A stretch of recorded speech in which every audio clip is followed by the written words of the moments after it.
var ansi áhugaverð frétt sem að við lásum daginn á vef Ríkisútvarpsins að eldra fólk freistast til að kaupa sér hluti í netverslunum af því að það einmana, finnst það ekki að hafa hlutverk í lífinu. Nei, og sér fyllir upp í eitthvað tómarúm og bara á netinu að vesla sér. Já, og svo rakst þú á aðra frétt og þá var það ungu kynslóðina sem að gera eiginlega bara slíkt þið sama. Já, á tónlistarhátíðinni Coachella þá voru margir, mörg ungmenni sem voru tekin talið þar, voru svona fjármagna neyslu sína, veru sína þar með smálánum og fólk virtist bara að vera áhyggjulaust í viðjum vaxtana á smálánum. Já, allavega á þeirri stundu og svo kemur að skulda dögum. Hann komið til okkar Björn Berg Gunnarsson, fjármálaráðgjafi hjá björnberg.is. Sælublessaður. Já, sælut. Kannastu við þessar sögur? Já, heldur betur og þessi ágætt líka átt að segja því að og minna sig að það reglulega að svona þetta bara. Þetta ekkert nýtt, þetta verður alltaf verið svona að bæði þegar að kemur að því að vanmeta kostnaðinn og áhættuna sem fylgir því að greiða eftir á fyrir hlutina, að dreifa, taka skyndilán, að hvort sem það er á yfirdrætti eða dreifa kreditkortinu eða bara ætla sér að standa við það að greiða reikningin á réttum tíma aðeins seinna. Það er alls ekkert nýtt og er ekkert held ég að minnka neitt að ráði nema að aukast ef eitthvað er. Og svo það hins vegar að það að fylla upp í eitthvað í svona skorti á dagsins amstri kannski í einhverju leiðindum og slíku að versla, að eyða peningum, að kaupa eitthvað sem að við höldum að muni kannski tímabundi láta okkur líða betur. Fyllir upp í eitthvað tómarúm? Fyllir upp í eitthvað tómarúm, nákvæmlega. Og þegar við erum að gera slíkt að þá þurfum við bara að eiga það við okkur kannski svona hvort að það sé sniðugt að gera það þrátt fyrir að við erum að staðgreiða, en ef við ætlum að taka lán fyrir slíku og þetta orðið viðvarandi vandamál þá býr þetta til fjárhagsvanda. Já, það ekkert vesen að verða sér út lán núna í dag, svona smálán og alls konar lán bara. Nei, það bara ekkert mál. Það ekkert vandamál. Nei, og það það sem við ættum að hafa töluverðar áhyggjur af og ætti hver og einn einstaklingur að átta sig á að heimurum búin að breyta svolítið. Að fjármála heimurinn, að markasetning á fjármála afurðum og slíku búin að taka miklum breytingum, en grundvalla prinsipin og við sjálf höfum ekkert breyst. Við sjálf erum ennþá bara með okkar laun og okkar útgjöld að reka okkar heimili, fara í vinnuna okkar, sinna fjölskyldun okkar og okkar áhugamálum. Við höfum sömu þekkingu, sömu getu til þess að lifa inn í þessum fjármálaheimi og hefur alltaf verið. Það sem hefur hins vegar gerst að lántaka sem hefur alltaf verið slæm og ennþá mjög slæm hefur verið fullkomlega normaliserað og það eru neyslulán sem við köllum. Það það, fyrir löngu síðan var það normaliserað að borga ekki fyrir bíla. Að borga ekki? Nei, sem sagt að taka bílalán. Já. Að vera allir komin á ægilega fínan bíl út á götuna og þú átt ekki bílinn. Lýsir það glitning? Já, akkurat. Og þetta eru bílalánin sem eru rándýr sem eru notað til að fjármagna eitt sem hreinur síðan bara í verði. Síðan gerist það að með tækniframförum fyrst og fremst að þá verður greiðsludreifing og það að kaupa eitthvað eða eignast það strax og borga fyrir það síðar verður mjög fljótlegt og þægilegt og einfalt og þetta meira sér markasett þannig. Það fljótlegt og einfalt að kaupa þvottavél og borga fyrir hana seinna. Þetta hræðilegt að gera þetta. Þetta hefur verulega slæm áhrif á fjárhaginn. Þetta alveg að slæm ákvörðun og hún hefur alltaf verið en vegna þess að þetta orðið fljótlegt og einfalt. Vísar að? Já. Allt þetta, allar þessar mörgu leiðir sem við getum farið í þessu að þá held ég að við höfum misskilið þetta og ég held að við höfum tekið þessu sem svo að þessana vegna þess að þetta sé þægilegt og einfalt og aðgengilegt og markasett að þá sé þetta sjálfsagt sem það ekki. Nei, en hverjir eru vextirnir af svona skyndilánum í dag og smálánum? Þeir eru á ansi víðum skala, það ólíklegt að við getum farið langt undir 16%, það væntanlega ódýrustu neysluláni rétt undir 16% og eru þá yfirdráttur. Við getum farið í mínus á tekkareikningum okkar. Þegar fólk talar heimildina sína að þá það leyfi að hendi bankans til þess að steypa okkur í skuldir. Þannig að þetta ekki eign sem við eigum. Og það eru skástu neyslulána vextinir.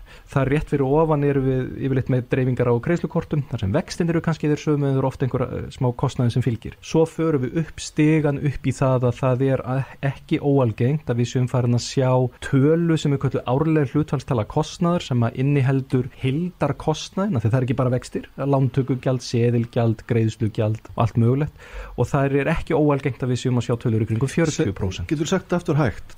Árleg hlutfallstala kostnaðar, AHK.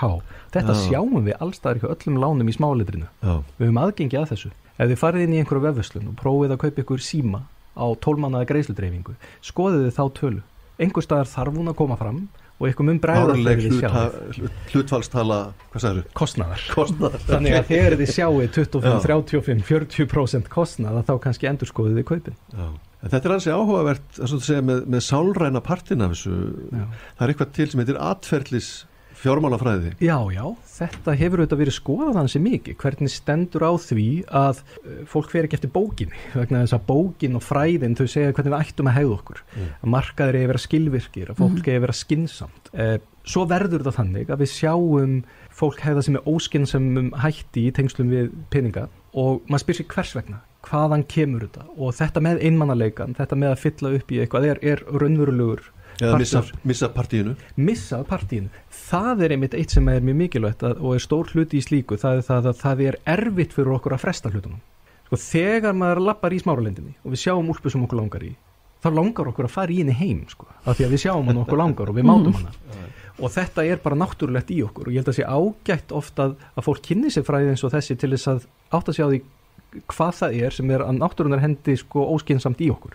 Hvað það er sem við þurfum að vinna á móti með einhverju lærðri hegðun, og eitt af því þegar að það er erfitt að fresta, þegar að við erum kannski að góma okkur við það að við séum ofgjörn að kaupa eitthvað í einhverju kaupæði, að þá hefur við að setja okkur reglu eins og þá að segja ef ég er að gera þetta á netinu þá set ég hlutina í innkaupakörfuna en ég tekka mig ekki út fyrir á morgun, ég ætla að fara aftur á morgun, þá skrái ég mig inn, þá ætla ég að borga fyrir þetta, þá fjarlægjum við eitthvað á körfunni. Það er að sama með kaupin í verslun, það er í lagi að máta, en svo ætla ég að koma aftur á morgunni í næstu viku og þá ætla ég að kaupa þetta.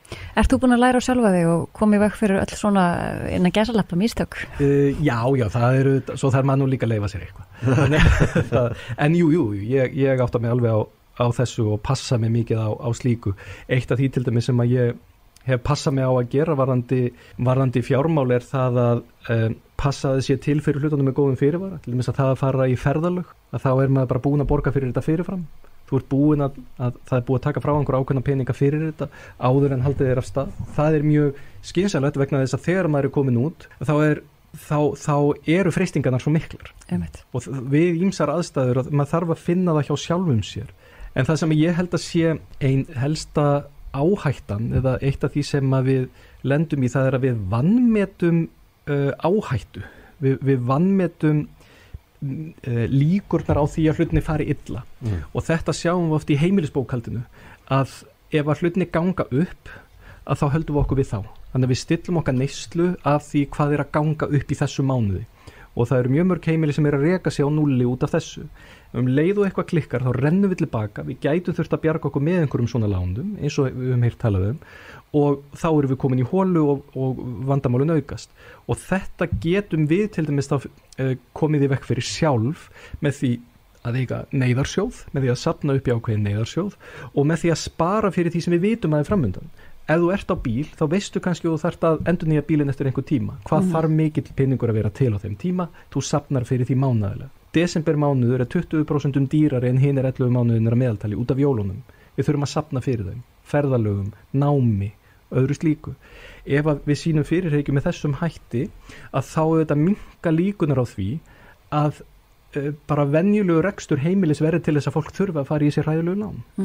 Hvað myndir þú mæla með að hafa mikið í neyðarsjóði fyrir svona bara Jón Jónsson?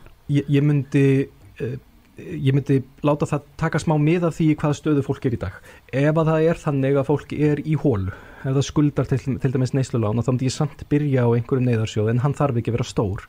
Hann þarf að redda svona þessu helsta sem geti komið upp á næstu vikum og mánuðum. 50-100.000 kall er kannski nóg.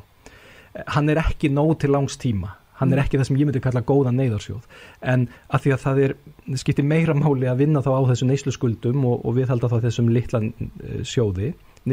neyðarsjóði, að þá myndi ég þegar að sveigrúm gefst í það að búi til almennilega neyðarsjóð, að þá myndi ég reyna að hugsa eitthvað sem ætti að dekka það helsta sem getur komið upp. Ef þú veikist á ferðalögum, ef þú missir vinnuna í einhver tíma, ef að vélinn dettur úr bílnum eða eitthvað slíkt, að þá sé hægt að dekka það. Hjá Jóni Jónssoni út í bæ þá erum við kannski að tala 1-2-3 milljónir.